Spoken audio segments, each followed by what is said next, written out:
थोडीशी भीतीच होती असं मी म्हणेन. कारण हे क्षेत्र नाही म्हटलं तरी आमच्यासाठी फारच वेगळं आहे. आणि आमच्या घरी सगळेच म्हणजे असं खूप उच्च शिक्षित वगैरे आणि त्या शिक्षणाच्याच वातावरणामध्ये जास्त काम करणारे लोक आहेत. त्यामुळे बाबा नेव्हीमध्ये होते. त्यामुळे त्यांचा आणि म्हणजे आमच्या ह्या क्षेत्राचा काही संबंध नाहीये तसा. एक हॉबी म्हणून मी जेव्हा नाटक करत होते तेव्हा तिला काही तसा काही प्रश्नच नव्हता. कारण ते कॉलेजच्या बरोबर मी करत होते.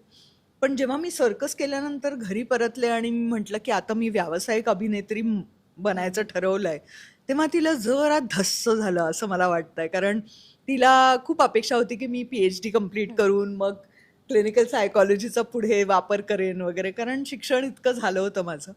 पण तरीही तिने कुठेही त्याचं दडपण माझ्यावर नाही टाकलं. म्हणजे ते तिला जे वाटलं असेल ते वाटलं असेल, पण तिने मला नेहमी कायम प्रोत्साहनच दिलं. आणि खूप मोठा वाटा आहे माझ्या कुठल्याही जडण-घडण आणि म्हणजे विचारसरणी आणि वागणं आणि सगळंच. म्हणजे ते सगळं माझ्या आईकडूनच मला मिळालंय. त्यामुळे खरंच ऋणी आहे तिची, की मला असं तू घडू दिलंस, तू निर्णय घेऊ दिलेस, आणि त्याच्यामध्ये जे निर्णय मी घेतले त्यात तू प्रोत्साहन केलंस.